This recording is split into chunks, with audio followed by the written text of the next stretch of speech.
আল্লাহর নবী যেদিন দুনিয়াতে তশরিফ আনলেন, জন্মগ্রহণ করলেন, সেদিন সমুদ্রের মাছ একটা মাছ আর একটা মাছের কাছে দৌড়াই যায়। শুনছো রে মাছ, রাহমাতুল লিল আলামিন দুনিয়ায় তশরিফ আনছে। কল্পনা করতে পারবেন? হরিণ দৌড়াইয়া বাঘের কাছে গেছে, বাঘ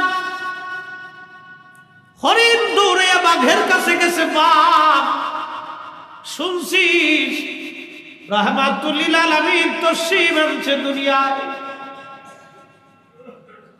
হরিণ দৌড়াইয়া বাঘের কাছে গেল,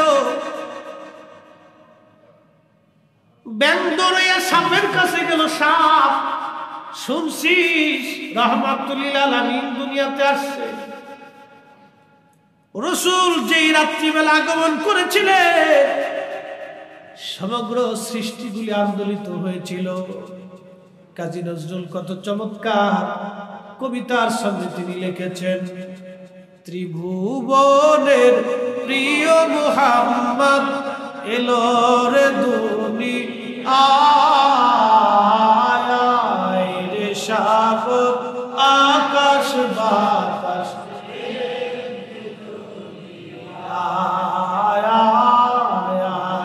রে সাগর আকাশ বাতাস।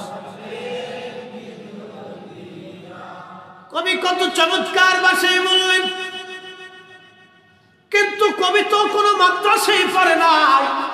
কবি কি করে জানলো সারা পৃথিবী সেই দিন আন্দোলিত হয়েছিল, খুশিতে মাতোয়ারা হলো।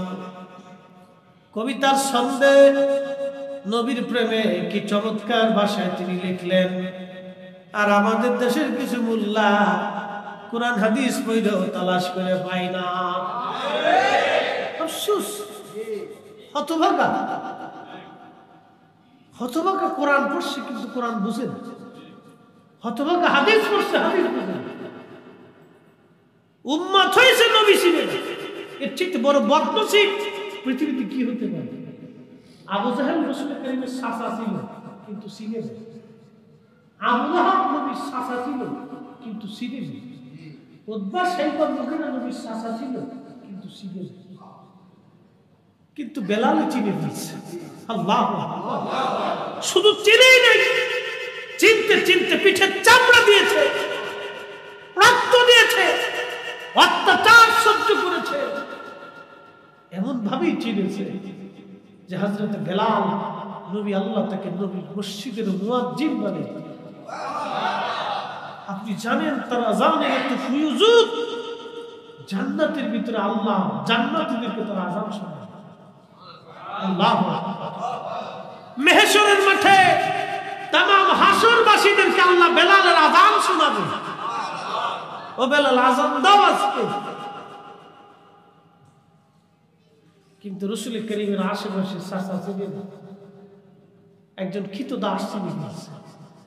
এই জন্য রাসূল মহব্বত করার জন্য, নবীর পক্ষে থাকার জন্য নসিহত দরকার আছে। কপাল লাগে, কপাল কপাল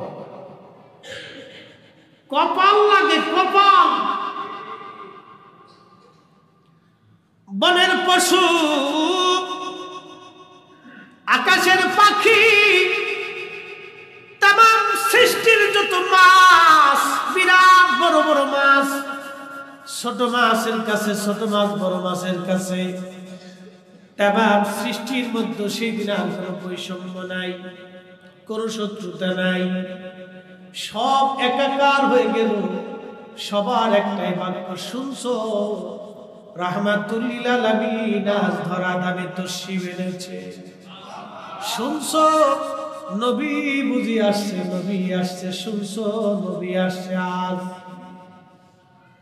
কারণ আল্লাহ কোরআনে বললেন, ওমা আরসালনাকা ইল্লা রাহমাতাল লিল আলামিন। রাহমাতুল লিল আলামিন আপনি উম্মতের জামিন, গুনাহগারের অতি আপনজন। আল্লাহর নবী নূরের আপনি আমার জীবনের। হালিমাতুস সাদিয়া বলে আমি ধাত্রীমা হওয়ার জন্য সুদূর তায়েফ থেকে রওনা হলাম। উট ছিল আমার দুর্বল, গাধা ছিল দুর্বল, আমি নিজেও দুর্বল, অর্থনৈতিক অবস্থা এতটাই দুর্বল। আমার বাড়ি তেমন কোনো খাবার দাবার ছিল না, না খেতে খেতে আমি হালিমা শুকাই গেছি। আমার একটা ছোট্ট কোলের বাচ্চা দুধ পায় না, আমার উটের দুধ হয় না, বড়ই অভাবের মধ্যে আমাদের দিন চলতে লাগলো। হযরত হালিমা বলেন ধাত্রীমা হওয়ার জন্য সুদূর তায়েফ থেকে আমি মক্কায় গেলাম। মক্কায় যাওয়ার পরে দেখি সব তায়েফের নারীরা, সমস্ত নারীরা ওই সব বাচ্চাগুলি নিয়ে চলে গেল। ধনী ধনী ধনী ধনী ব্যক্তিদের বাচ্চা তারা নিয়ে চলে গেল। আমি সবার পিছনে পড়ে গেলাম। সবার পিছনে পড়ার পরে আমি যখন মক্কায় গেলাম, খোঁজ নিয়ে দেখি মক্কায় কারো বাড়ি কোনো সন্তান নাই, কিন্তু একটা সন্তান আব্দুল্লাহর ঘরে আছে, কিন্তু আব্দুল্লাহ বাচ্চা নাই, আব্দুল্লাহ মারা গেছে। এতিম বাচ্চা, কেউ এতিম বলে তারে নেই নাই। আল্লাহু আকবার। নসিব লাগে, নবীর পক্ষে থাকা নসিব লাগে। কি কথা বলেন ঠিক কিনা? ঢাকা শহরে হাজার হাজার মসজিদ, হাজার হাজার মসজিদ, হাজার হাজার মসজিদ। দুঃখে আফসোস কয়টা মসজিদে এরকম রাসূলের মসজিদ তো নবীর জন্য, দিন তো নবীর জন্য, ঈমান তো রাসূলের জন্য, কালেমা তো রাসূলের জন্য, মিম্বার তো রাসূলের জন্য, ঈমানের দৌলত তো রাসূলের জন্য, জান্নাত হবে রাসূলের জন্য, সৃষ্টি নবীর জন্য, আসমান নবীর জন্য, জমিন রাসূলের জন্য, আমরাও নবীর জন্য, সব মাখলুক আমার নবীর জন্য। কথা বলেন ঠিক কিনা? সব সৃষ্টি রাসূলের জন্য, আপনি নাজাত পাবেন রাসূলের জন্য। আল্লাহ কোরআনের 40 জায়গায় আল্লাহ নামের পরে রাসূল শব্দ ব্যবহার করছে। 40টা আয়াতের একটা আয়াত দিয়ে আল্লাহ সারমর্ম উপস্থাপন করছে। মাইয়ুতির রাসূল ফাকাদ আতা আল্লাহ।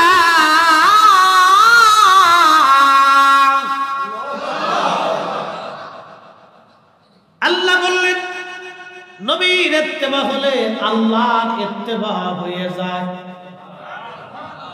নবী মানলে আল্লাহ মানা হয়ে যায়।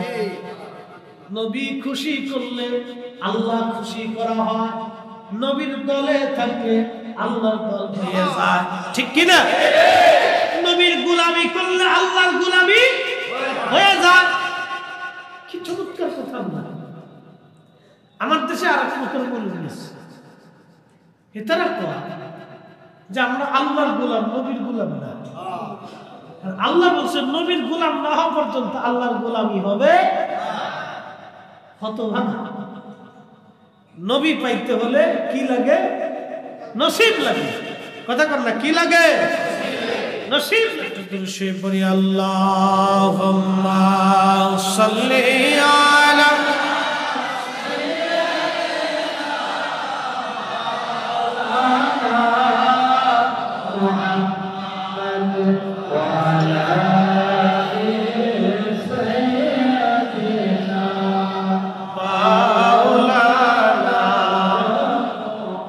হযরতকে ভালোবেসে আরশ কুরসি লৌহ কলম না চাইতেই পেয়েছে সে। ঠিক কিনা? নবী পাওয়ার জন্য নসিব লাগে, নসিব। হালিমাতুস সাদিয়া মক্কার সব মানুষগুলি চলে গেল বাচ্চা কাচ্চা নিয়ে। হালিমা বলেন স্বামীরে এমন একটা বাচ্চা আছে গরিব, আমরা তো গরিব, অভাবের তাড়নায় আমি হালিমা শুকাই গেছি না খাইতে খাইতে। আমার উট দুধ দেয় না রে স্বামী, গাধা দুর্বল হয়ে গেছে। একটা এতিম বাচ্চা নিলে তো কোনো পয়সা করি পাবো না, বলো স্বামী চলো চলে যাই। হালিমার স্বামী ডাক দিয়ে বলতেছি, হালিমারে শুনলেই তো চলে যেতে চাই, তো একটা বার চলো ওই বাচ্চাটার চেহারা খানা দেখে আসি, দেখতে কেমন দেখা। হালিমা তুসাদিয়া বলে, দুনিয়ার মানুষ একটা নজর দেখার জন্য রসুলের বারগাহে গেলাম, যাইয়া দেখি জান্নাতের পোশাক নবীকে পরানো ছিল। গায়ের মধ্যে দুইটা কাপড়, রেশমের কাপড়, একটা সবুজ আর একটা সাদা। সবুজ চাদর দিয়ে নবীজির বুক উপর দিক থেকে শরীর মোবারক ঢাকা, আর সাদা কাপড় দিয়ে নিচ দিয়ে নবীজির শরীর পেঁচানো। এত সুন্দর সুঘ্রাণ আমি হালিমার নাকে কোনোদিন লাগে না। নবী পাইতে হলে কি লাগে? কপাল লাগে। রসুলের পক্ষে থাকতে কি লাগে? কপাল লাগে। খালি বিরামপুর সাইকুল হাদিস আলী নবী বলে, আমার রিকশাওয়ালা রসুলের পাগল হইয়া আল্লাহর নবীর সাথে জান্নাতে চলে যায়। কি কথা কর না নসিব।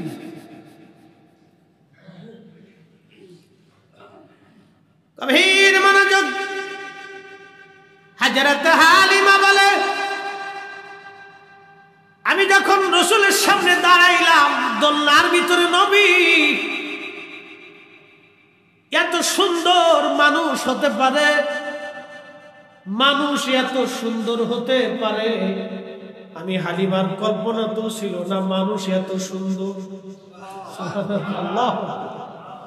মানুষ এত সুন্দর হতে পারে, তার মানে রাসূলুল্লাহকে আল্লাহ সর্বাধিক সৌন্দর্য দিয়ে দুনিয়াতে পাঠাইছে।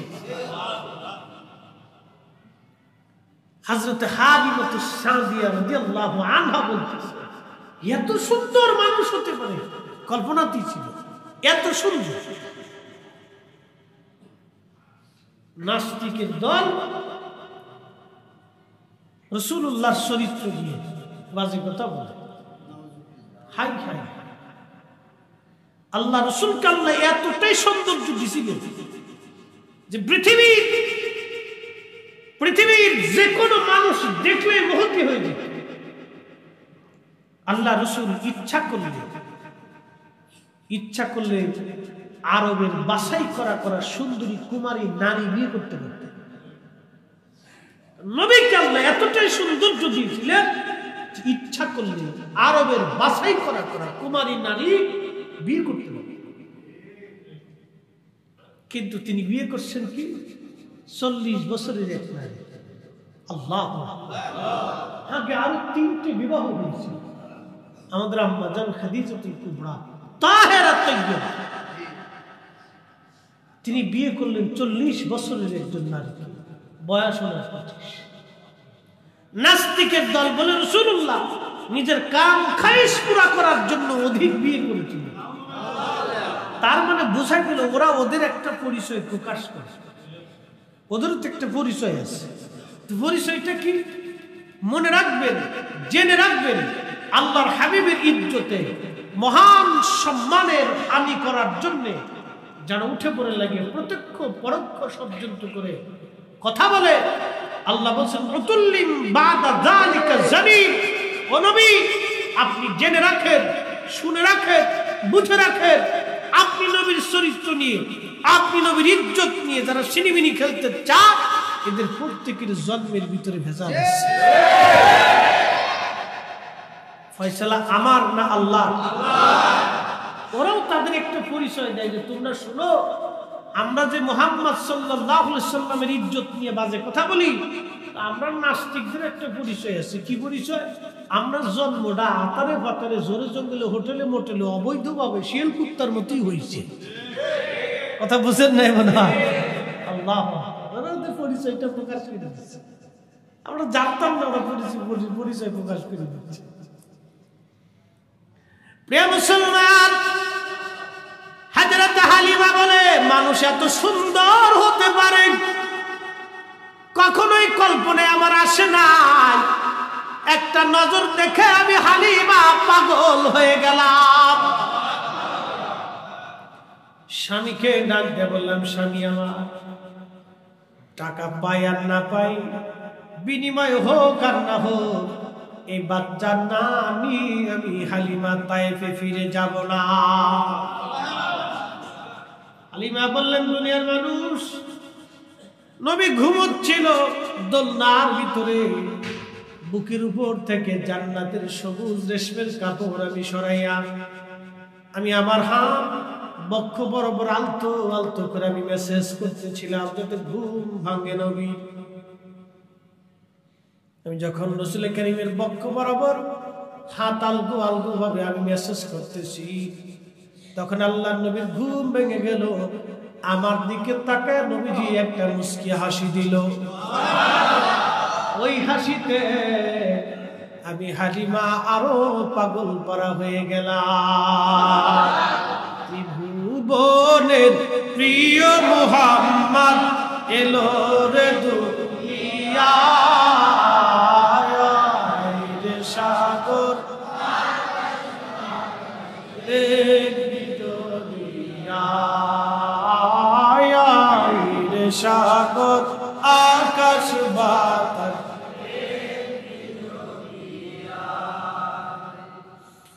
আমাদের টিকের মুসলমান, শহরে তো দুনিয়ার কাজে অনেক বড় ব্যস্ত, জীবনের বহু সময় আর নসিব হতে নাও হতে পারে। ব্যবসায় ব্যস্ত, চাকরিতে ব্যস্ত, কাজে ব্যস্ত, দুনিয়াদারিতে আমরা সবাই ব্যস্ত। আহা, আজকে আপনার যারা দুনিয়াদারিতে ব্যস্ত তাদেরকে দুটি কথা শোনাই যায়। আপনার বিরাট বড় দোকান, চিন্তা করতেছেন দোকান ছেড়ে যদি আমি ওয়াজে আসি আমার ব্যবসা কে দেখবে। কিন্তু আজকে আপনি যদি মারা যান, কালকে আপনার দোকান ঠিকই চলবে কিন্তু আপনি নাই। মনে হয় বাড়ি বাজার সবাই বন্ধ হবে। হ্যাঁ, আমি আমার বাড়িতে নাই, মনে বাজার বন্ধ হবে না, আমার ছেলে মেয়ের মার্কেট বন্ধ হবে না, আমার স্ত্রীর খাওয়া দাওয়া বন্ধ হবে না, বাজার সদাই বন্ধ হবে না। মাদার টেকের মুসলমান, ব্যবসা বন্ধ হবে না, চাকরি বন্ধ হবে না, আপনার দোকান ঠিকই চলবে, আপনার প্রতিষ্ঠান ঠিকই চলবে কিন্তু আপনি নাই। সবই ঠিক চলবে। 50 পাখি জমির ধানও যদি হয়, একটা ক্ষেত ধান পরে থাকবে না, সব ধান বাড়ি চলে আসবে। মুসলমান, অতএব বুদ্ধিমান তারা যারা নবীর মোহাব্বতে মিলাদের মাহফিলে বসে যায়। কথা বলেন ঠিক কিনা? বুদ্ধিমান তারা। হযরত হালিমা বলেন, ওই হাসিতে আমি পাগল পারা হলাম। আরো একটা দৃশ্য আমি দেখলাম, নবীজির জুলফি মুবারকের মাঝখানে যে কপাল। আল্লামা মোল্লা আলী কারি আল মাওলুদুর রাবির মধ্যে লেখেন, এই হাদিস কেন 27টা কিতাবের মধ্যে আসছে। হযরত রাসূল কারীমের পবিত্র জুলফি মুবারকের মাঝখানে যে কপাল, এই কপাল মুবারকের মাঝখান থেকে একটা নূর বের হইয়া একবারে মধ্য আকাশ পর্যন্ত পৌঁছায় গেল। হালিমা বলে, আমি আরো আশ্চর্য হলাম, এটা কি দেখতেছি। হযরত হালিমাতুস সাদিয়া বলেন, আমার আর বুঝার বাকি নাই যে এই ছেলে আর সাধারণ কোনো ছেলে, ফাইসি খনিজ সম্পদ, মহামূল্যবান রত্ন, সারা পয়সা দিক আমি না দিক, স্বামী রে আমি সন্তান সারা বাড়ি ফিরে দেব। আল্লাহু আকবার। নবীর পক্ষে থাকা কি লাগে? সব কপালে হয় না, নসিব, বদনসিবের কপালে উঠে, বদনসিবের কপালে রসুল।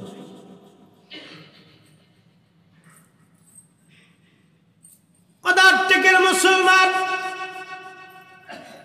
বদনসিবের কপালে নবী নাই।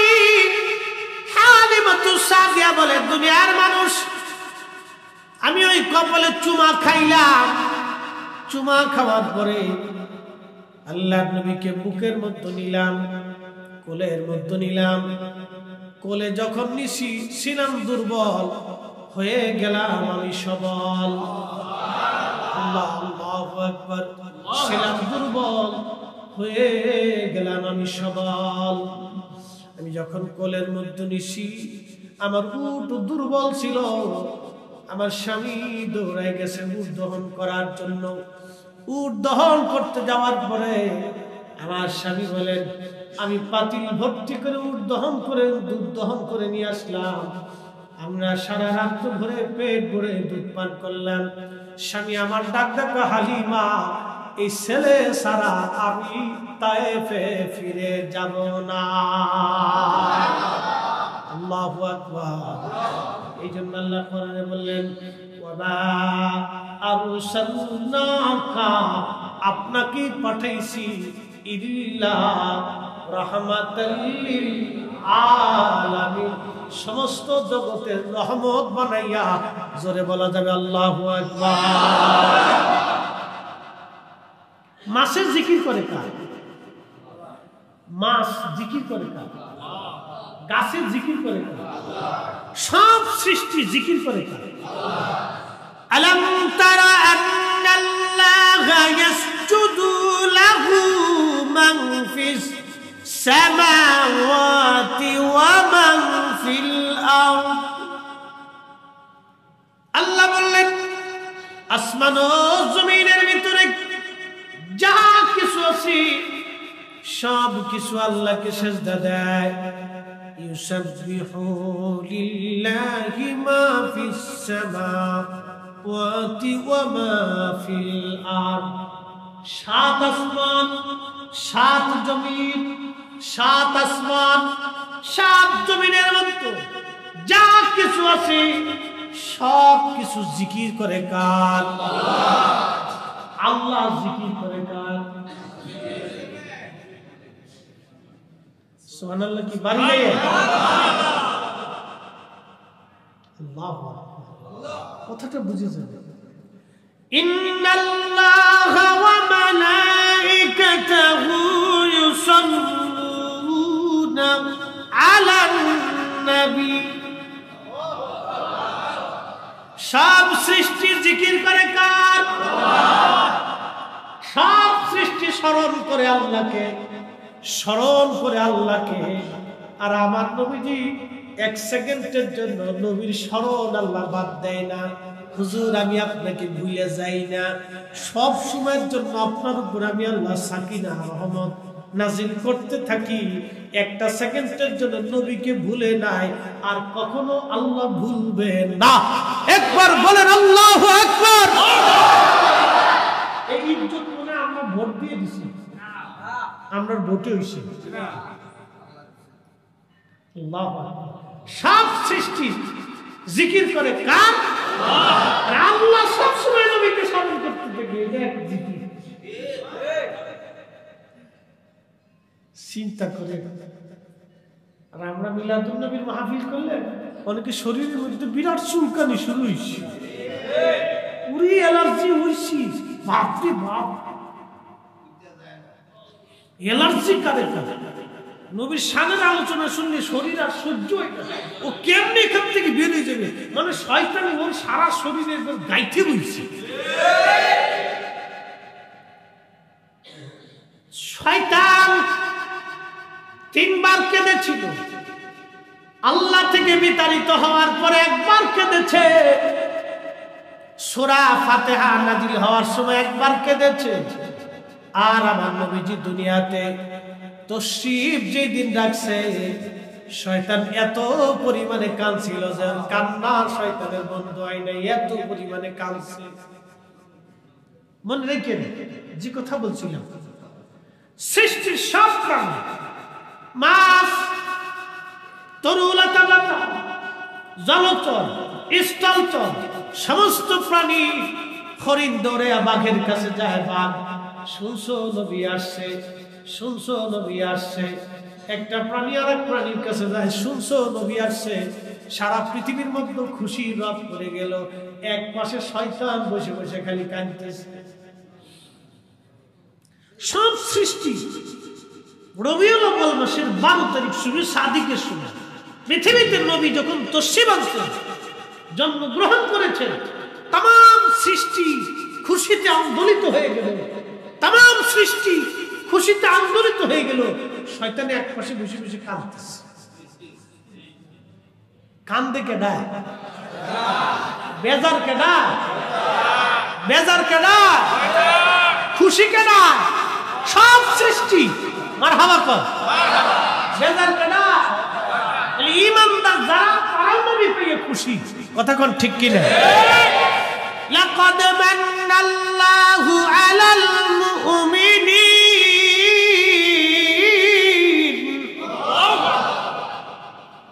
কোরআন বলে, ও নবী, মুমিনদের জন্য আমি আল্লাহ আপনাকে নিয়ামত বানায় পাঠাইছি। নবীর উপরে কোন নিয়ামত আছে? চোখ কার দেওয়া নিয়ামত? চোখ কার দেওয়া নিয়ামত? আল্লাহ। জবান কার নিয়ামত? আমার দেহটা কার নিয়ামত? আকাশের বৃষ্টি কার নিয়ামত? ঢাকা সব 2 দিন প্রচন্ড গরমে অস্থির হয়ে গেল, এক বৃষ্টি আর বাতাস দিয়ে আল্লাহ সব গরম উঠাই নিয়ে গেল। এই নিয়ামতটা কার? আল্লাহ এত নিয়ামত দিল, বলেন তো আমার নবীর চাইতে বড় নিয়ামত আর কিছু আছে? রাসূলের মতো মহা নিয়ামত পাইয়া আমরা এই মিলাদুন নবীর মাহফিল দিয়া আমরা শুকর আদায় করি, প্রশংসা আদায় করি আল্লাহর। আল্লাহ জিকিরে ফিকিরে ইবাদতে বসে গেলাম। আমরা জিকির করে জাহান্নামে যাব, আর ওরা না করে জান্নাতে চলে যাবে। শয়তান বিরাট বড় খুশি হয়ে গেছে। শয়তানে খুশি, সর্বনাশ, যাহা ছিল উল্টে, আমি এটা যাহা ছিল সোজা, এটা উল্টে দিছি। উদর ফিন্ডি বুদুর গানে দোষ করছে একজন, সাফাইছে আরেকজনের গাড়ি। যারা জিকির করলো ওরা হয়ে গেছে জাহান্নামী, আর যারা করতেছে না ওরা হয়ে গেছে জান্নাত। যারা রাসূলের প্রশংসা গিয়া, দুরূদ সালাম গিয়া, মানুষের খাওয়াই গিয়া, নসিহত গিয়া, জিকির ফিকির গিয়া, দোয়া দরুদ গিয়া, কান্নাকাটি গিয়া, ওরা হয়ে গেছে বেদাতি। আর যারা বিরুদ্ধে ফতোয়া দিল ওরা হয়ে গেছে সুন্নতি। শয়তানে বাহ, দারুণ সিস্টেম তো, এরকম সিটারি তো আমিও দুনিয়ার কোনোদিন পাইছি না। হ্যাঁ, কথা কর না। শয়তানে চিন্তা করে, বাপ কত বড় সিটারি, আমি এরকম সিটারি কোনোদিন শিখছি না। বুঝে যাওয়াটা জরুরি, আমাদের বোঝাটা জরুরি। আল্লাহ রাসূল বলছেন, জিকিরের মজলিস যেখানে জান্নাতের বাগান পাও, ফাত্তা বাগানে বিচরণ করো। সাহাবে کرام বলেন, ইয়া রাসূলুল্লাহ, মা রিয়াদুল জান্নাত, জান্নাতের বাগান কি? নবী বলেন, ইয়া হিলাকুজ জিকির, জিকিরের মজলিসটা আল্লাহর বেহেশতের বাগান। কার জিকির? আজকে এখন কার জিকির চলতেছে? জোরে বলেন, কারটা? তো এটা কইলে আমরা খুব অপরাধ করে ফেলছি, খুব বেদাত করে ফেলছি, খুব খারাপ কাজ করে আমরা সব জান্নাতে চলে যেতে চাই। ওরা না কইলে মনে মনে খুব জান্নাতে চলে যেতেছে। শয়তানে হাসার পর, বাপ কত বড় সিটিয়া, যা আমি কল্পনা করি না তো তোরা করে ফেলছিস, যা, অসুবিধা দেয়।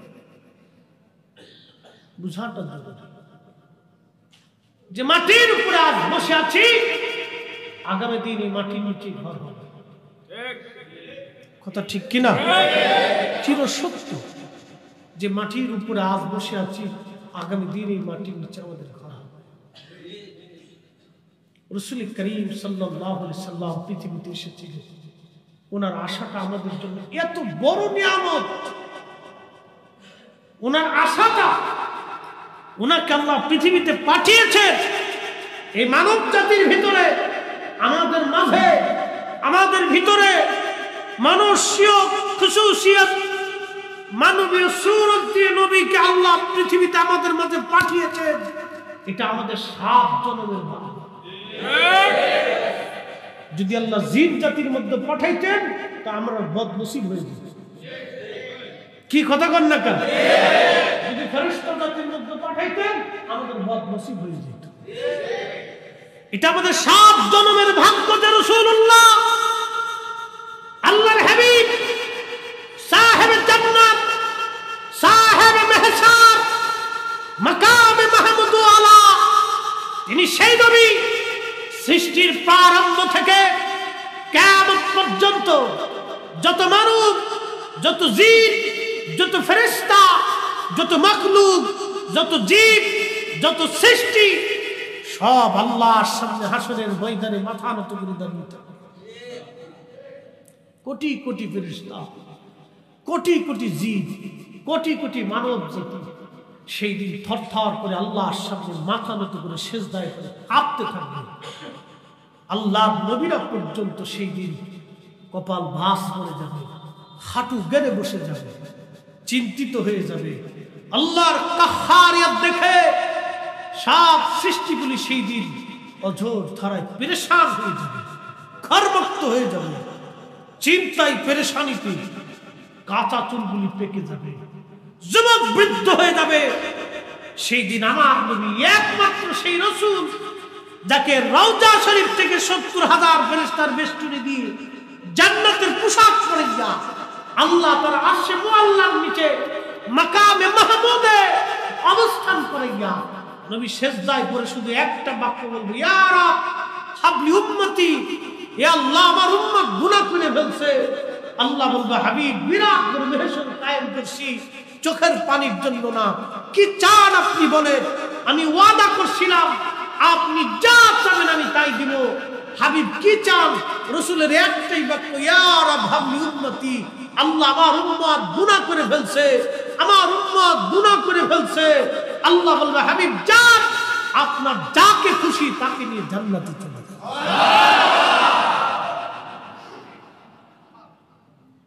আমরা সেই নবীর উম্মত, আল্লাহ উম্মত বানাইছে, এটা আমার 7 জন্মের ভাগ্য। কি কথা কন না? যদি এই নবীর উম্মত না মানে অন্য কোন নবীর উম্মত বানাইতেন কিচ্ছু করার ছিল, যদি মানুষ না মানে কুত্তা বানাইতেন কিচ্ছু করার ছিল। আমার 7 জন্মের ভাগ্য যে আমি এই নবীর উম্মত হতে পারছি। আল্লাহু আকবার। সেই নবী আসবে, আমি খুশি হব না?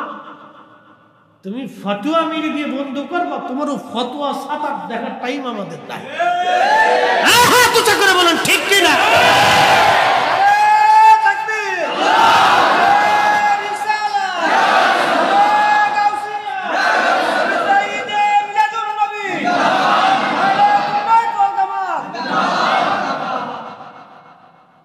বিশ্ববিখ্যাত ইমাম রায়ের পক্ষে কিতাব লিখিয়েছে। আল্লাহু আকবার। কি করে বুঝাইলে যে আপনারা বুঝবেন আমি জানি না। কল্পনা করতে পারবেন মহেশ্বরের বিচারের দিনের মালিক কে? পারস্য সাম্রাজ্যের 3000 বছর পৃথিবী শাসন করছে। পারস্য সাম্রাজ্য 3000 বছরের একটা সাম্রাজ্য ছিল। 3100 বছর 3170 বছর তারা পৃথিবীতে রাজত্ব করছে। পার্সিয়ান সাম্রাজ্য। রোমানরা 1000 বছর পৃথিবী শাসন করছে। উসমানীয়রা 600 বছর শাসন করছে। এরকম পৃথিবীতে বহু বড় বড় সাম্রাজ্য ছিল যারা শত শত হাজার বছর রাজত্ব করছে। বলেন কিয়ামতের মাঠে 1 ইঞ্চি 1 চুল পরিমাণ জায়গার রাজত্ব তাদের থাকবে? ওই দিনের রাজত্ব যার, সে মালিকের নাম কি? আল্লাহ। ওই দিনের মালিক আল্লাহ, কিন্তু সভাপতি আমার নবী। সভাপতি নবী, যা চাবে তাই আল্লাহ দিবে। কথা বল ঠিক কিনা? ওই দিন আমার রাসূলের ইচ্ছার উপরে থাকে। মালিক আল্লাহ, সন্তুষ্টি নবীর উপর। আল্লাহু আকবার। কেমনে বুঝাইতে পারবো আপনি জানেন না? মালিক আল্লাহ, কিন্তু সন্তুষ্টি আমার রাসূলের। ومن الليل فتهجد به نافلة لك عسى أن يبعث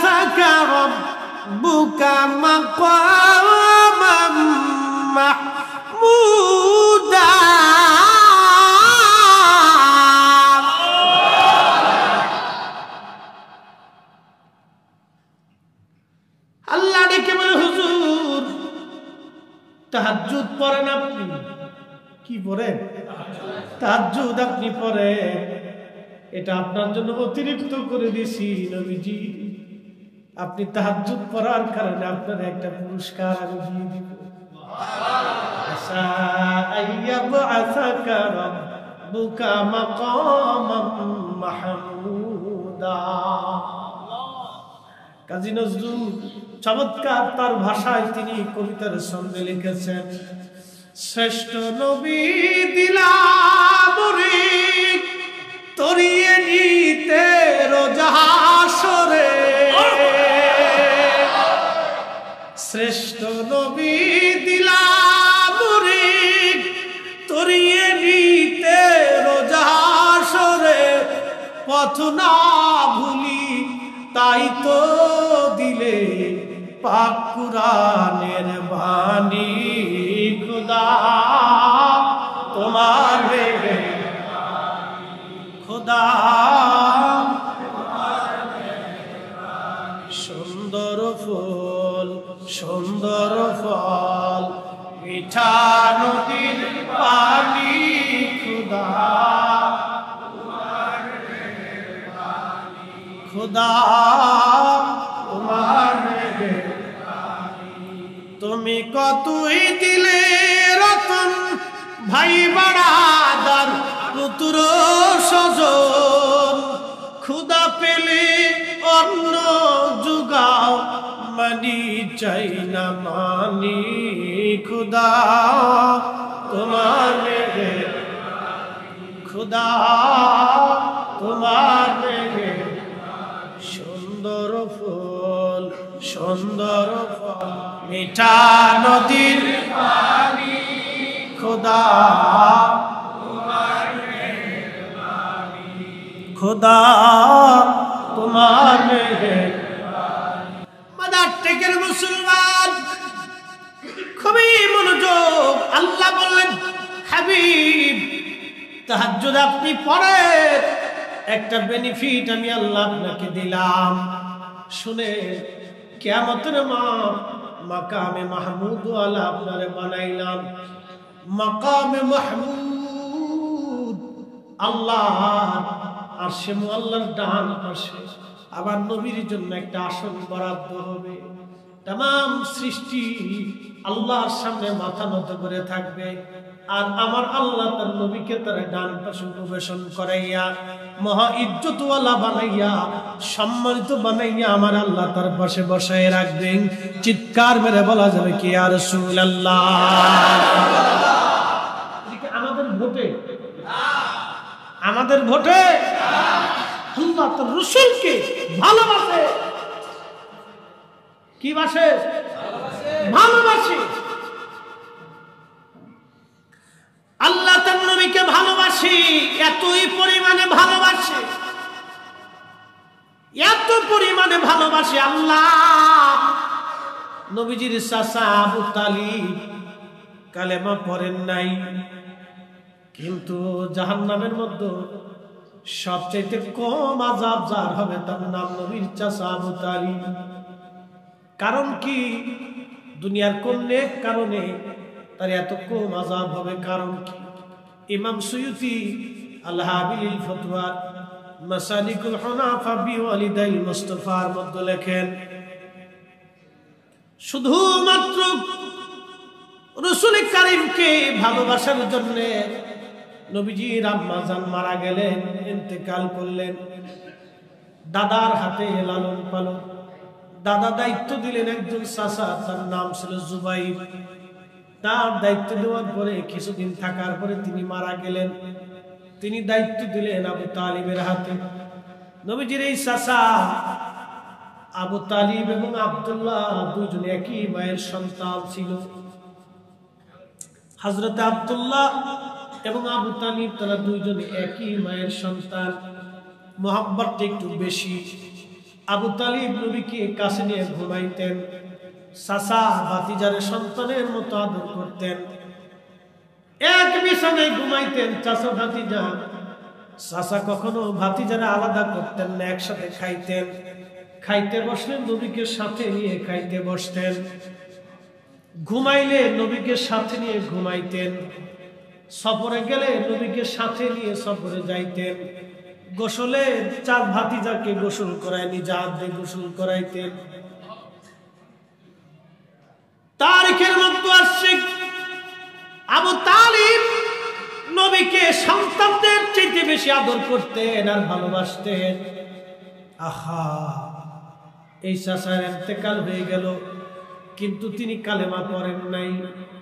ইমাম সুয়ুতি লেখেন, রাসূলের হাদিসের পরিভাষা, জাহান্নামের মধ্যে সবচাইতে কম আযাব আবু তালিবের হবে, শুধু রাসূলের সুহবত আর মুহাব্বতের জন্য। চিৎকার মেরে বলবেন কি সুবহানাল্লাহ।